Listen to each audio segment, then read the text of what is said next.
हवा राघव के कानों में किसी तूफान की तरह चीख रही थी। वो उस विशालकाय जलीय जीव की खुरदरी पीठ को जकड़े हुए था जो उसे अनंत गहराई में ले जा रहा था। गुरुत्वाकर्षण उसके पेट को मरोड़ रहा था। ये गिरावट कुछ सेकंड की नहीं थी, ये मिनटों तक चलती रही, जैसे वे धरती के केंद्र की ओर जा रहे हों। धीरे धीरे उस घने अंधेरे में बदलाव आने लगा। नीचे, बहुत नीचे, एक धुंधली हरी रोशनी दिखाई देने लगी। ये रोशनी किसी बल्ब या आग की नहीं थी, ये सड़े हुए फास्फोरस और पुरानी हड्डियों से निकलने वाली मृत दीप्ति थी। अचानक उस जीव ने अपने शरीर से चमड़े के विशाल पंख खोले, हवा का दबाव बदला और उनकी गिरने की रफ्तार कम हो गई। वे हवा में तैरने लगे। राघव ने नीचे देखा और उसका मुंह खुला का खुला रह गया। वे किसी गुफा में नहीं थे, वे धरती के नीचे एक दूसरी दुनिया में थे। ये एक विशाल गुंबद जैसा स्थान था जो मीलों तक फैला हुआ था। नीचे एक काला सागर ठाठे मार रहा था और उस सागर के बीच बीच में अजीबोगरीब चट्टानें निकली हुई थीं जो मुड़े हुए इंसानी हाथों जैसी लग रही थीं। स्वागत है असली कुलधरा में। वो परजीवी जो अब राघव के कंधे के पास कूबड़ की तरह चिपका बैठा था, फुसफुसाया। धड़ाम! वो विशालकाय जीव नीचे स्थित काले सागर में उतरा। पानी का एक बड़ा पहाड़ सा उठा और राघव भीग गया। ये पानी ऊपर वाली बावड़ी के पानी से अलग था। ये गर्म था, खौलते हुए तेल जैसा गर्म। राघव चिल्लाया, आह! और त्रिशूल के सहारे उस जीव की पीठ पर खड़ा हो गया ताकि पानी उसे न छुए। जीव तैरता हुआ एक किनारे की तरफ बढ़ा। वो किनारा रेत का नहीं था। जब राघव वहां उतरा तो उसके जूतों के नीचे कुर्र कुर्र की आवाज आई। उसने टॉर्च की रोशनी डाली। जमीन राख और पिसी हुई हड्डियों से बनी थी। ये लाखों लोगों का शमशान था। राघव ने उस परजीवी की तरफ देखा जो अब उस जलीय जीव से उतरकर राघव के पास रेंग रहा था। ये क्या जगह है? राघव ने पूछा। उसका गला सूख कर कांटा हो गया था। परजीवी ने अपनी कई सारी काली आंखें राघव पर टिका दी। इतिहास की किताबों ने तुम्हें बताया कि कुलधरा के लोग गायब हो गए थे। झूठ, सब झूठ। वे कहीं नहीं गए, वे यहां आए थे अपनी मर्जी से। क्यों? अमरता के लिए। परजीवी ने हंसते हुए कहा। दीवान सालिम सिंह तो बस एक बहाना था। असली सच ये था कि पाली वालों ने धरती के नीचे दबे इस देवता को खोज लिया था। उन्होंने सौदा किया। उन्होंने सूरज की दुनिया छोड़ दी और इस अंधेरे को अपना लिया। बदले में उन्हें कभी न खत्म होने वाली जिंदगी मिली, लेकिन इंसान के रूप में नहीं। राघव ने चारों तरफ देखा। दूर अंधेरे में हरी धुंध के बीच उसे एक शहर दिखाई दिया। वो शहर उल्टा था। बड़ी बड़ी इमारतें जो किसी प्राचीन मंदिर जैसी लग रही थीं, गुफा की छत से लटक रही थीं और उनके नीचे जमीन पर भी वैसी ही इमारतें थीं। वे सब काले पत्थर और चमकती हुई हरी धातुओं से बनी थीं और उस शहर के बीचों बीच एक विशाल पिरामिड था। वो पिरामिड धड़क रहा था, धुक धुक, जैसे वो जिंदा हो। वो देखो, परजीवी ने अपने मकड़ी जैसे पैर से इशारा किया। वो है अघोर काल का सिंहासन, वही तुम्हें बुला रहा है। राघव ने त्रिशूल को कसकर पकड़ा। मुझे वहां नहीं जाना। तुम्हारे पास विकल्प नहीं है राघव, पीछे मुड़कर देखो। राघव ने पीछे मुड़कर देखा। जिस काले सागर को वे पार करके आए थे उसमें से अब हजारों बुलबुलें उठ रहे थे और उन बुलबुलों के साथ हजारों आकृतियां पानी से बाहर आ रही थीं। वे कुलधरा के असली निवासी थे। वे पिशाच नहीं थे जो उसने ऊपर देखे थे, वे तो बस चौकीदार थे। ये कुछ और थे। ये विकृत योद्धा थे। इनके शरीर 8-9 फीट लंबे थे। इनकी त्वचा सख्त कवच जैसी थी और इनके हाथों में हड्डियों से बने हथियार थे। वे सब उस तट पर जमा हो रहे थे, एक पूरी की पूरी सेना, और वे सब राघव को देख रहे थे। परजीवी ने कहा, या तो तुम उस पिरामिड में जाकर उससे मिलो और अपना खून देकर सौदा पूरा करो, या फिर ये सेना अभी इसी वक्त तुम्हारी बोटी बोटी नोच खाएगी। राघव ने गहरी सांस ली। हवा में गंधक और खून की गंध आ रही थी। वो फंसा हुआ था। आगे मौत का देवता था और पीछे मौत की फौज। उसने पिरामिड की तरफ कदम बढ़ा दिए। चलो देखते हैं तुम्हारे भगवान में कितना दम है। रास्ता उस हड्डियों के मैदान से होकर गुजरता था। जैसे जैसे राघव आगे बढ़ रहा था उसे जमीन के नीचे से दबी हुई आवाजें सुनाई दे रही थीं। बचाओ, हमें आजाद करो। राख के नीचे दबी आत्माएं उसे पुकार रही थीं। तभी राघव को अपने सामने कुछ गड़ा हुआ दिखाई दिया। ये एक ध्वज था, आधा जला हुआ, लेकिन उस पर बना निशान साफ दिख रहा था। ये भारतीय सेना का पुराना झंडा था और उसके पास एक जंग लगी हुई राइफल पड़ी थी। राघव ठिठक गया। फौजी? उसने बुदबुदाया। क्या फौज भी यहां तक आई थी? उसने झुककर राइफल को छूना चाहा, लेकिन जैसे ही उसका हाथ बढ़ा, राख के ढेर में से एक हाथ बाहर निकला और राघव की कलाई पकड़ ली। वो हाथ कंकाल का था, लेकिन उस पर अभी भी फौजी वर्दी का टुकड़ा लिपटा था। राख के नीचे से एक खोपड़ी बाहर निकली। आगे मत जाओ, वो भूख है। राघव की कलाई उस कंकाल की पकड़ में थी। पकड़ इतनी सख्त थी कि राघव की हड्डी चटकने की आवाज आई। वो कंकाल आधा राख में दबा था, लेकिन उसका धड़ और सिर बाहर था। उसकी फटी हुई वर्दी पर नाम की पट्टी अभी भी लटक रही थी। Major Suryavanshi, Indian army. Major. Raghav दर्द और हैरानी से बुदबुदाया। कंकाल का जबड़ा हिला। उसके गले से धूल और सूखी हवा की आवाज निकली, जैसे कोई पुराना रेडियो ट्यून हो रहा हो। 1998, कंकाल बोला। पोखरन, हम न्यूक्लियर टेस्ट करने नहीं आए थे, हम इसे मारने आए थे। राघव का दिमाग सन्न रह गया। 1998 में भारत ने पोखरण में परमाणु परीक्षण किए थे। वो जगह कुलधरा से ज्यादा दूर नहीं थी। दुनिया को लगा था कि वो शक्ति प्रदर्शन था, लेकिन सच कुछ और ही था। बम, मेजर का कंकाल हांफते हुए बोला। बम ने उसे मारा नहीं, बम ने उसे खाना दिया। रेडिएशन, ऊर्जा, उसने सब सोख लिया। वो और ताकतवर हो गया। मेरी पूरी बटालियन, 120 जवान, उसने हमें निगल लिया। राघव के कंधे पर बैठा वो परजीवी गुस्से से फुफकारा। झूठ, तुम सब कमजोर थे, तुम अघोर काल के प्रसाद के लायक नहीं थे। परजीवी ने अपने मकड़ी जैसे पैर से मेजर की खोपड़ी पर वार किया। खटाक, खोपड़ी में दरार पड़ गई, लेकिन मेजर ने राघव का हाथ नहीं छोड़ा। मेजर ने अपनी दूसरी मुट्ठी खोली। उसकी हथेली में एक छोटी सी अजीब सी धातु की डिवाइस थी। ये एक पुराना डेटोनेटर लग रहा था, जिसका तार जमीन के नीचे कहीं जा रहा था। ये, मेजर ने राघव की हथेली में उसे थमा दिया। ये एक्टिव है। तार सीधे पिरामिड के नीचे जाता है। हमने वहां टैक्टिकल न्यूक लगाया था, लेकिन हम बटन नहीं दबा पाए। हमारे दिमाग काबू कर लिए गए थे। राघव के हाथ में वो ठंडा डेटोनेटर आ गया। एक छोटा परमाणु बम पिरामिड के नीचे। इसे खत्म करो, मेजर ने आखिरी सांस जैसी आवाज निकाली। इससे पहले कि वो ऊपर की दुनिया को। इससे पहले कि मेजर अपनी बात पूरी कर पाता, परजीवी ने एक भयानक चीख मारी और अपनी नुकीली पूंछ मेजर के खुले हुए मुंह के अंदर घुसा दी। खचच। मेजर का कंकाल कांपने लगा और देखते ही देखते राख के ढेर में बदल गया। वर्दी के टुकड़े बिखर गए, सिर्फ वो डेटोनेटर राघव के हाथ में रह गया। परजीवी ने राघव के कान में फुसफुसाया। फेंक दो इसे, ये खिलौना देवता का कुछ नहीं बिगाड़ सकता। चलो, पिरामिड इंतजार कर रहा है। राघव ने डेटोनेटर को अपनी जेब में छिपा लिया। पिरामिड के अंदर का रास्ता किसी सुरंग जैसा नहीं, बल्कि किसी विशाल जानवर की भोजन नली जैसा था। जमीन गीली और स्पंजी थी। जब राघव उस पर पैर रखता तो उसमें से पच पच की आवाज आती और लाल रंग का गाढ़ा तरल रिसने लगता। दीवारों पर उभरे हुए वे हजारों नंगे इंसानी शरीर सो नहीं रहे थे। जैसे जैसे राघव अंदर जा रहा था, वे हिल रहे थे। कोई अपना हाथ बढ़ाकर राघव के कपड़ों को छूने की कोशिश करता, तो कोई धीमी आवाज में कराहता, पानी, पानी, मुझे मार दो। राघव ने अपनी नजरें सीधी रखीं। अगर उसने उन चेहरों को गौर से देखा तो वो पागल हो जाएगा। उसके कंधे पर बैठा परजीवी अब खुशी से कांप रहा था। उसके नुकीले पैर राघव के मांस में और गहरे धंस गए थे। हम पहुंच गए, हम पहुंच गए। वो परजीवी बच्चों की तरह चहक रहा था। गलियारा एक विशाल कक्ष में जाकर खत्म हुआ।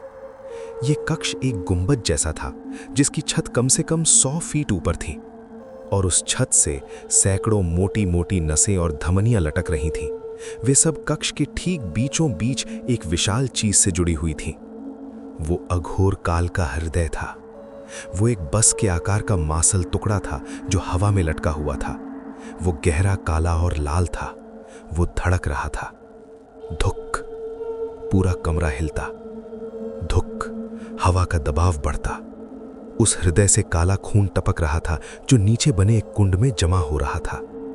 लेकिन सबसे भयानक बात यह थी कि उस विशाल हृदय के बीचों बीच एक कांच जैसी झिल्ली थी और उस झिल्ली के अंदर एक भ्रूण तैर रहा था।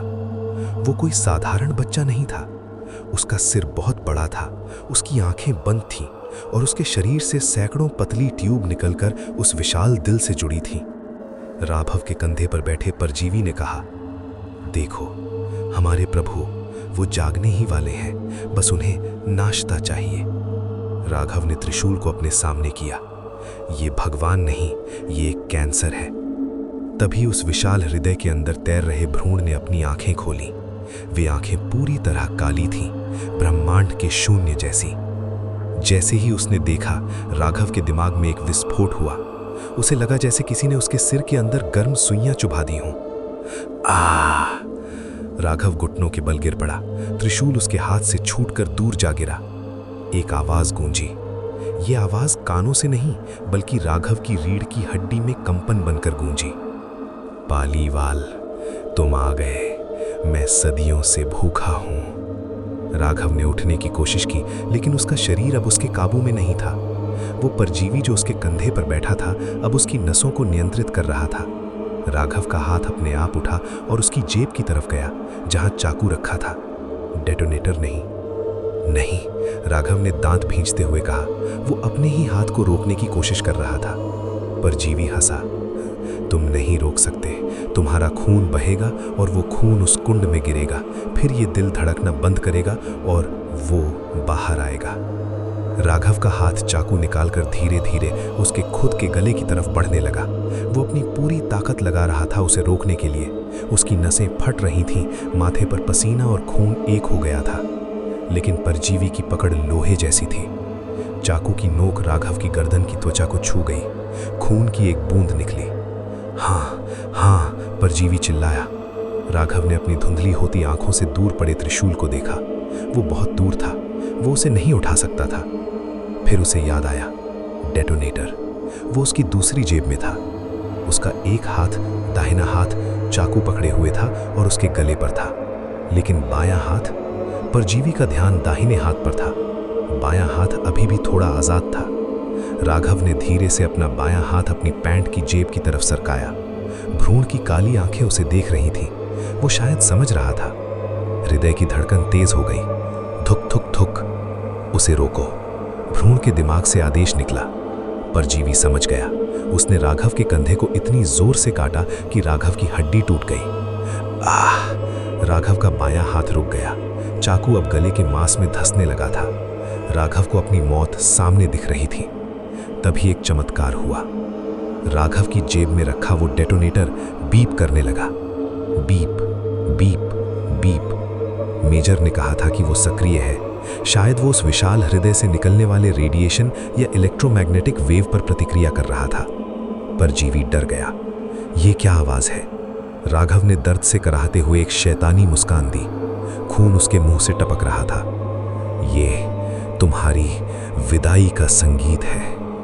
राघव ने पूरी जान लगाकर टूटे हुए कंधे के बावजूद अपना बायां हाथ जेब में डाला और डेटोनेटर के बटन पर अपनी उंगली रख दी। नर्क में मिलते हैं, राघव चिल्लाया और उसने बटन दबा दिया।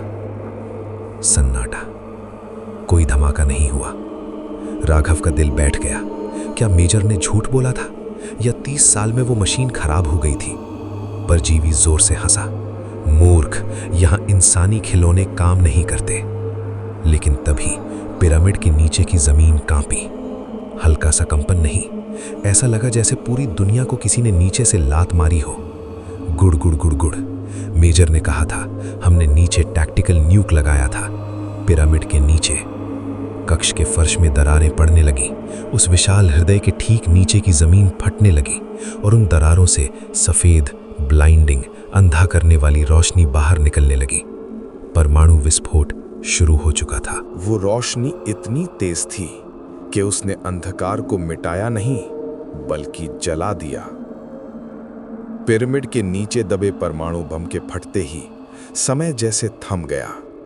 पहले ध्वनि नहीं आई, सिर्फ एक सफेद शुद्ध ऊर्जा की लहर आई जिसने फर्श को कागज की तरह फाड़ दिया। राघव अपनी जगह से हवा में उछल गया।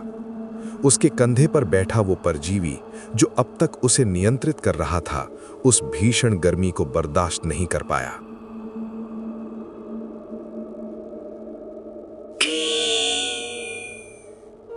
परजीवी ने एक दर्दनाक चीख मारी और राघव के कंधे से छूटकर आग की लपटों में जा गिरा।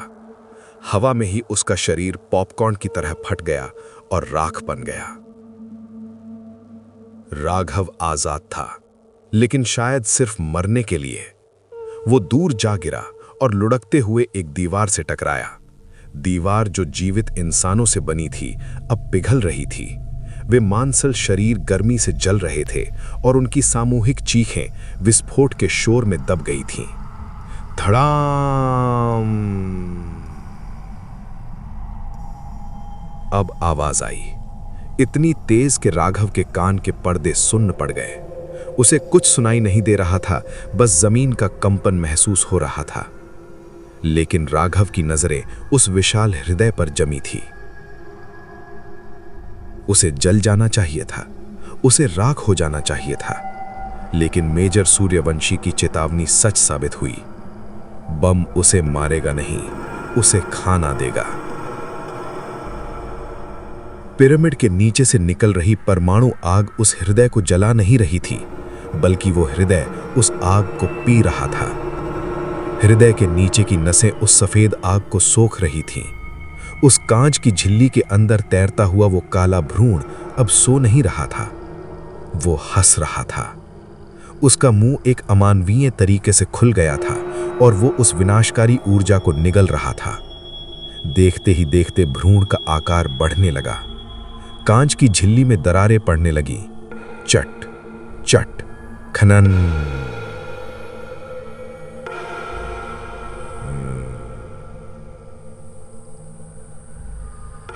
झिल्ली टूट गई और वो चीज अघोर काल आजाद हो गया। वो अब भ्रूण नहीं था, वो तेजी से बढ़ा और एक विशाल छाया पुरुष का रूप लेने लगा। उसका शरीर धुएं और परमाणु विकिरण से बना था। उसकी आंखें दो जलते हुए सूरज जैसी थीं। उसने अपनी बाहें फैलाई और एक हुंकार भरी जिससे पिरामिड की छत उड़ गई। पूरी पाताल लोक की गुफा हिल गई। राघव दीवार के सहारे खड़ा हुआ। उसका पूरा शरीर जल रहा था, कपड़े चिथड़े हो चुके थे। मैंने क्या कर दिया? मैंने उसे और ताकतवर बना दिया। पिरामिड ढह रहा था। ऊपर से बड़े बड़े पत्थर और मांस के लोथड़े गिर रहे थे। राघव ने देखा कि उसका त्रिशूल फर्श की एक दरार में फंसा हुआ था और नीचे गिरने ही वाला था। वो उसका एकमात्र हथियार था। राघव ने अपनी जान की परवाह किए बिना दौड़ लगाई। फर्श टूटकर नीचे खाई में गिर रहा था। उसने छलांग लगाई। उसकी उंगलियों ने त्रिशूल के डंडे को पकड़ लिया, लेकिन वो दूसरी तरफ नहीं पहुंच पाया। वो त्रिशूल के साथ ही नीचे गिर गया, उस खाई में जहां से परमाणु आग अभी भी धधक रही थी। राघव गिर रहा था धुएं और आग के बादलों के बीच। उसे लगा उसका अंत आ गया है, लेकिन तभी त्रिशूल से वो नीली रोशनी फिर निकली। इस बार वो रोशनी किसी ढाल की तरह राघव के चारों ओर फैल गई। एक नीला बुलबुला बन गया जिसने राघव को आग और मलबे से बचा लिया। राघव उस नीले गोले के अंदर सुरक्षित था, लेकिन वो तेजी से नीचे पाताल की सबसे गहरी खाई में गिर रहा था। ऊपर अघोर काल अब पूरी तरह जाग चुका था। उसने पिरामिड को तोड़कर अपने विशाल पंख फैलाए और ऊपर की ओर, धरती की सतह की ओर उड़ना शुरू कर दिया। राघव नीचे गिरते हुए ये देख रहा था। वो ऊपर जा रहा है, राघव चिल्लाया। हालांकि कोई सुनने वाला नहीं था। वो कुलधरा जा रहा है, वो दुनिया को खत्म कर देगा। अचानक राघव का गिरना रुक गया। वो धड़ाम से किसी सख्त चीज पर नहीं गिरा, वो पानी में गिरा। लेकिन ये पानी काला या गर्म नहीं था, ये पानी बर्फीला और साफ था। राघव पानी से बाहर आया। त्रिशूल की रोशनी में उसने देखा कि वो एक भूमिगत झील में है और यहां शांति थी, भयानक शांति। झील के किनारे पर एक छोटी सी कुटिया बनी थी। वहां एक धूनी जल रही थी और ये तेज थी। उसने त्रिशूल को कस कर पकड़ रखा था, जैसे वही एक चीज हो जो उसे पागल होने से बचा रही हो। तुम असली पालीवाल हो? राघव ने अविश्वास से पूछा। मतलब तुम 200 साल से यहां बैठे हो? साधु ने सिर हिलाया। उसने एक मुट्ठी राख उठाई और उसे धुनी में डाल दिया। आग भड़क उठी और उस आग की लपटों में राघव को चित्र दिखाई देने लगे। एक फ्लैशबैक। मेरा नाम देवदत्त पालीवाल था, साधु की आवाज गूंजी। मैं कुलधरा का मुख्य पुजारी और तांत्रिक था। इतिहास कहता है कि हम दीवान सालिम सिंह की क्रूरता से भागे थे। ये आधा सच है। सालिम सिंह को मेरी बेटी चाहिए थी, ये सच है। लेकिन हम भागे नहीं क्योंकि हम डरते थे। हम इसलिए रुके क्योंकि हमने उसे पा लिया था। आग की लपटों में एक दृश्य बना। रेगिस्तान में गिरा एक काला उल्का पिंड। वो पत्थर आसमान से गिरा था। उसमें असीमित ऊर्जा थी। मैंने सोचा कि अगर मैं तंत्र मंत्र से उस ऊर्जा को वश में कर लूं, तो हम सालिम सिंह क्या मौत को भी हरा सकते हैं। हम अमर हो सकते हैं। राघव ने दांत भींचे। तो तुमने अपने लालच के लिए पूरे गांव की बलि दे दी? नहीं। साधु की आंखों में गहरा दर्द उभरा। बलि मैंने नहीं दी, बलि उसने ले ली। जिस रात मैं पूजा कर रहा था, एक अघोरी बाबा आए थे। उनका नाम रुद्र था। उनके हाथ में यही त्रिशूल था जो अब तुम्हारे पास है। उन्होंने मुझे रोका था। उन्होंने कहा था कि मैं पाताल के दरवाजे खोल रहा हूं। आग में दृश्य बदला। देवदत्त ने धोखे से उस अघोरी बाबा की पीठ में खंजर घोंप दिया। मैंने उन्हें मार डाला, साधु ने कांपते हुए कहा। लेकिन मरते वक्त उनकी आत्मा इस त्रिशूल में समा गई और उन्होंने श्राप दिया कि ये दरवाजा तब तक खुला रहेगा जब तक मेरी पीढ़ी का कोई खुद को मिटाकर इसे बंद नहीं करता। आज तक ये त्रिशूल किसी को नहीं अपनाने देता था, लेकिन इसने तुम्हें चुना राघव, क्योंकि तुम मेरे वंशज हो, लेकिन तुम्हारा दिल साफ है। राघव ने अपने हाथ में पकड़े त्रिशूल को देखा। अब उसे समझ आया कि यह हथियार गर्म क्यों हो जाता था और उसकी रक्षा क्यों करता था। इसमें उस रुद्र अघोरी का क्रोध और शक्ति थी। बहुत हो गया इतिहास, राघव चिल्लाया। वो राक्षस अघोर काल ऊपर जा चुका है। वो परमाणु ऊर्जा से भरा हुआ है। उसे कैसे रोके? साधु खड़ा हो गया। उसकी हड्डियों से कड़कड़ की आवाज आई। वो बहुत लंबा था, लगभग 7 फीट। उसे मारा नहीं जा सकता, साधु ने कहा। वो अब शुद्ध ऊर्जा है, लेकिन ऊर्जा को बांधा जा सकता है। उसे वापस उसी पत्थर हृदय में कैद करना होगा। लेकिन पत्थर तो तबाह हो गया। नहीं, पदार्थ नष्ट होता है, मूल नहीं। वो काला पत्थर अघोर काल का हृदय है। वो अब उसके शरीर के अंदर है। हमें वो दिल बाहर निकालना होगा और उसे इस त्रिशूल से भेदना होगा। तभी वो वापस शून्य में जाएगा। अचानक ऊपर की गुफा से पत्थरों की बारिश होने लगी। अघोर काल के ऊपर जाने से जमीन का ढांचा हिल गया था। ये पाताल लोक ढहने वाला था। हमारे पास समय नहीं है। वो सतह पर पहुंचने वाला होगा। अगर उसने चांद की रोशनी में अपना पूर्ण रूप ले लिया तो पृथ्वी शमशान बन जाएगी। साधु झील के पानी की ओर मुड़ा। उसने एक मंत्र बुदबुदाया, ओम महाकालाय विद्महे। झील का शांत पानी अचानक घूमने लगा। एक विशाल भंवर बन गया। लेकिन यह भंवर पानी को नीचे नहीं खींच रहा था, ये पानी को ऊपर की ओर फेंक रहा था। एक उल्टा झरना बन गया जो सीधे गुफा की छत में बने एक सुराख की ओर जा रहा था। ये पाताल गंगा है, साधु ने कहा। ये सीधे कुलधरा की बावड़ी में निकलती है। यही सबसे तेज रास्ता है। साधु ने राघव का हाथ पकड़ा। उसका स्पर्श बर्फ जैसा ठंडा था। राघव, याद रखना, आखिरी वार तुम्हें करना है। मैं सिर्फ उसे उलझा सकता हूं। त्रिशूल तुम्हारे हाथ में है और प्रहार उसके हृदय पर होना चाहिए। और अगर मैं चूक गया तो? राघव ने पूछा। साधु ने उसकी आंखों में देखा। तो फिर सृष्टि का अंत यहीं से शुरू होगा। दोनों ने उस उल्टे झरने में छलांग लगा दी। पानी का दबाव भयानक था। वे किसी रॉकेट की तरह ऊपर की ओर खींचे चले जा रहे थे। अंधेरा, फिर चट्टाने, फिर और अंधेरा, और फिर अचानक धमाका। वे पानी के साथ बाहर निकले।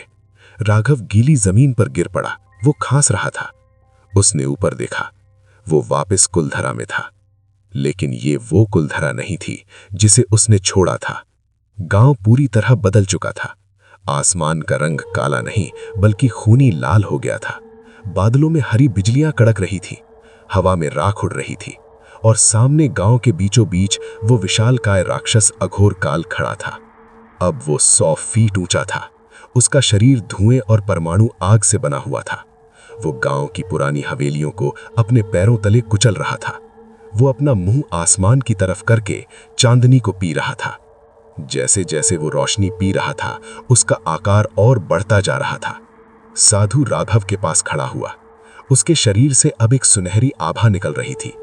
युद्ध शुरू हो चुका है पुत्र, जाओ, मैं उसका ध्यान भटकाता हूं। साधु ने एक हुंकार भरी और हवा में उछल गया। वो गुरुत्वाकर्षण के नियमों को तोड़ते हुए सीधे उस विशाल राक्षस के चेहरे की तरफ उड़ा। अघोर काल ने नीचे देखा। एक मच्छर जैसा छोटा इंसान उसकी तरफ आ रहा था। उसने अपना हाथ घुमाया, लेकिन साधु ने हवा में ही अपने हाथ जोड़े और चिल्लाया, स्तंभन। राक्षस का हाथ हवा में ही रुक गया। राघव को मौका मिल गया था। उसे उस राक्षस के सीने तक पहुंचना था, जहां वो काला पत्थर हृदय धड़क रहा था। लेकिन 100 फीट ऊंचे राक्षस तक वो कैसे पहुंचेगा? तभी उसकी नजर गांव के सबसे ऊंचे टावर सालिम सिंह की हवेली के खंडहर पर पड़ी, जो अभी भी खड़ा था।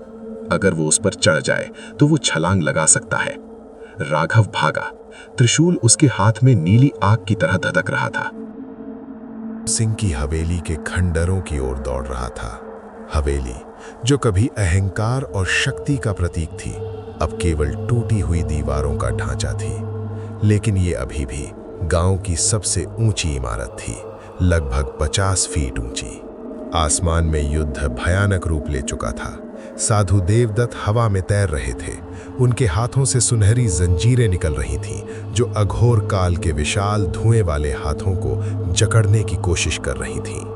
राक्षस गुर्राया, मच्छर, तू मुझे रोकेगा।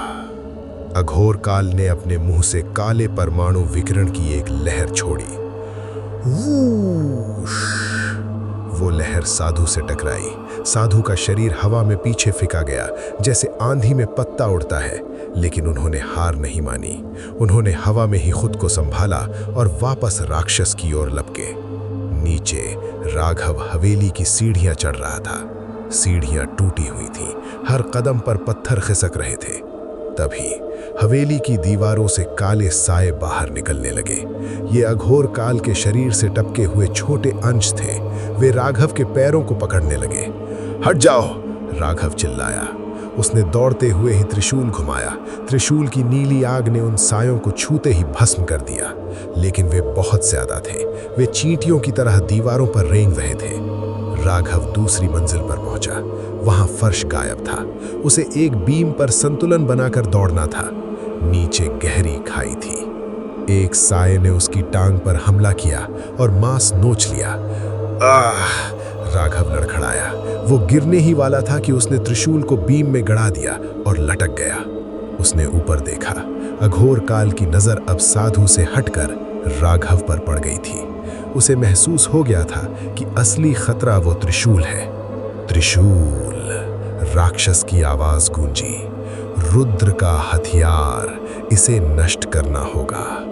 राक्षस ने अपना एक विशाल हाथ राघव की ओर बढ़ाया। वो हाथ हवेली से भी बड़ा था। अगर वो गिरा तो पूरी हवेली मलबे में बदल जाएगी और राघव दबकर मर जाएगा। राघव बीम पर चढ़कर फिर दौड़ना शुरू किया। बस थोड़ा और, बस छत तक। ऊपर हवा में साधु ने देखा कि राक्षस का ध्यान राघव पर है। साधु की आंखों में एक निश्चय आ गया। वो जानते थे कि उनकी शक्ति अब खत्म हो रही है। वे उस राक्षस को रोक नहीं सकते, लेकिन वे राघव के लिए रास्ता बना सकते हैं। राघव! साधु की आवाज राघव के दिमाग में गूंजी। रुकना मत, चाहे जो हो जाए, कूदना मत छोड़ना। राघव छत पर पहुंचा। वो हाफ रहा था। सामने अघोर काल का विशाल हाथ उसे कुचलने के लिए नीचे आ रहा था।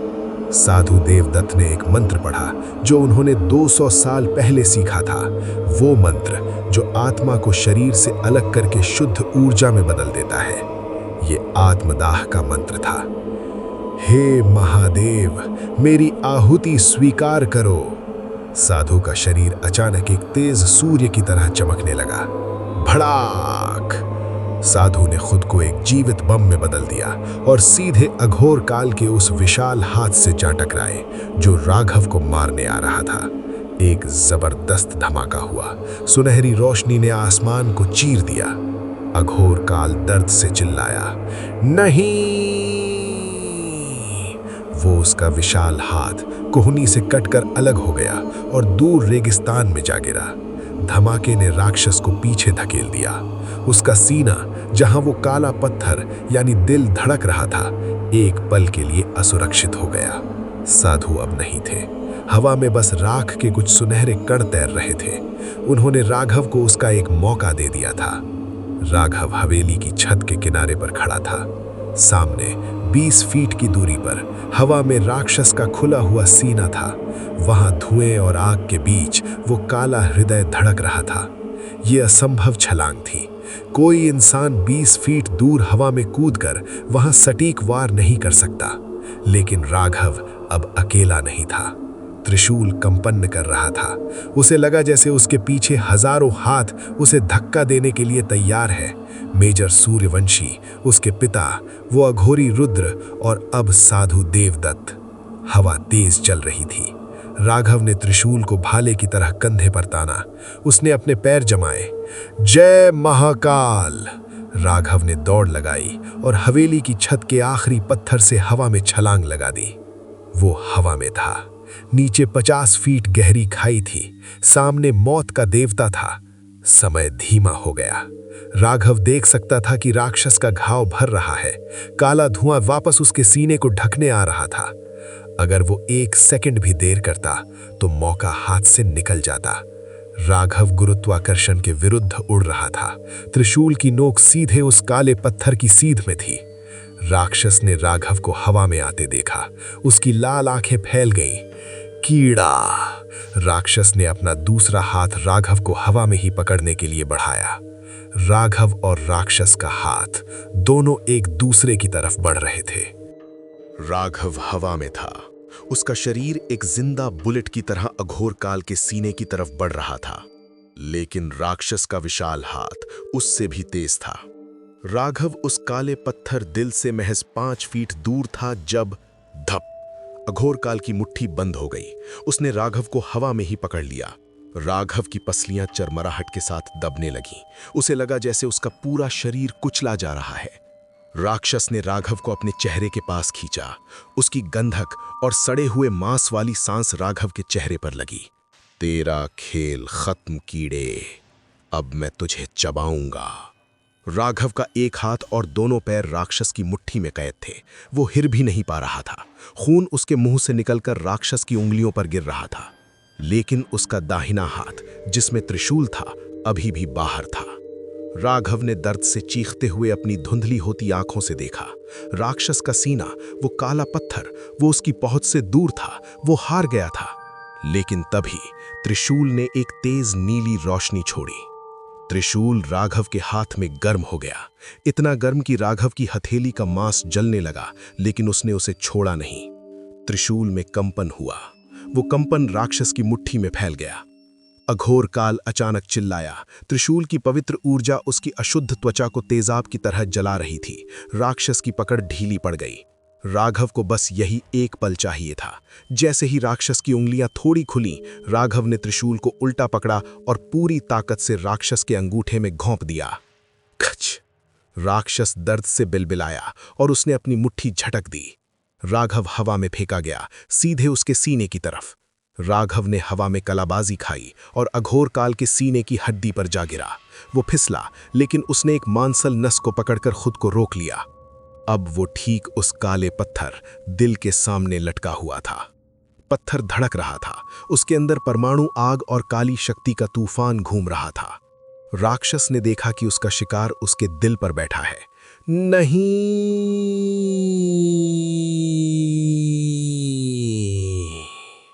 राक्षस ने अपना दूसरा हाथ, जो अभी जुड़ रहा था, राघव को मारने के लिए उठाया। राघव ने ऊपर देखा। मौत का हाथ नीचे आ रहा था। उसने त्रिशूल को दोनों हाथों से पकड़ा। उसने अपनी आंखें बंद की।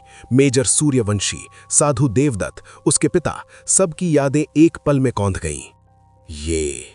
सबके लिए है। राघव ने पूरी शक्ति और आक्रोश के साथ त्रिशूल को काले पत्थर के ठीक बीचों बीच दे मारा। कड़ाक!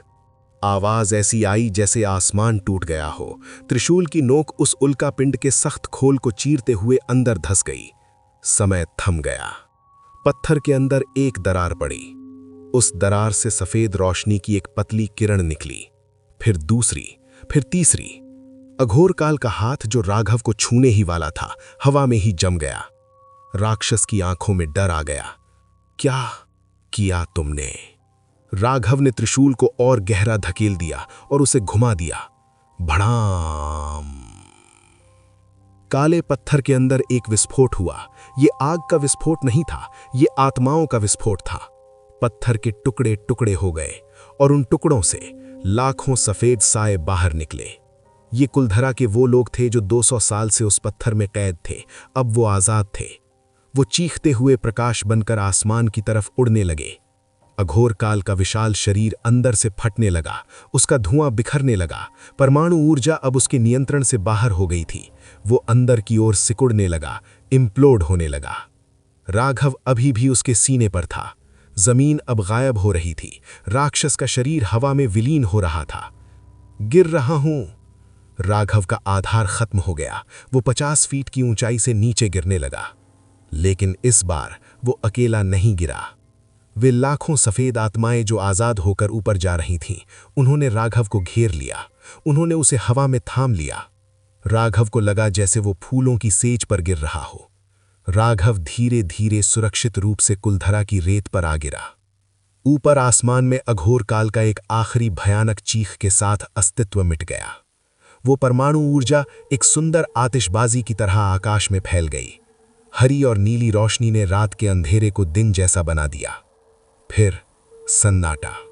राघव रेत पर पीठ के बल लेटा हुआ आसमान देख रहा था। उसका शरीर टूटा हुआ था, खून बह रहा था, लेकिन वो जिंदा था। त्रिशूल उसके बगल में रेत में गड़ा हुआ था। उसकी नीली रोशनी अब बुझ गई थी। वो वापस एक साधारण जंग लगा लोहे का टुकड़ा बन गया था। उसका काम पूरा हो चुका था। राघव ने करवट बदली और खांसते हुए रेत थूकी। खत्म, सब खत्म। तभी क्षितिज पर पूर्व दिशा में एक हल्की लालिमा दिखाई दी। सूरज उग रहा था। 200 सालों में पहली बार कुलधरा पर सच्ची सुबह हो रही थी। श्राप मिट चुका था। लेकिन कहानी अभी पूरी तरह खत्म नहीं हुई थी, क्योंकि बुराई कभी पूरी तरह से मरती नहीं है। आज की कहानी यही खत्म होती है। अब मिलते हैं अगली वीडियो में किसी नई कहानी के साथ। तब तक के लिए वीडियो पसंद आया हो तो वीडियो को लाइक करें, चैनल देसी स्टोरीवर्स को सब्सक्राइब करें। धन्यवाद।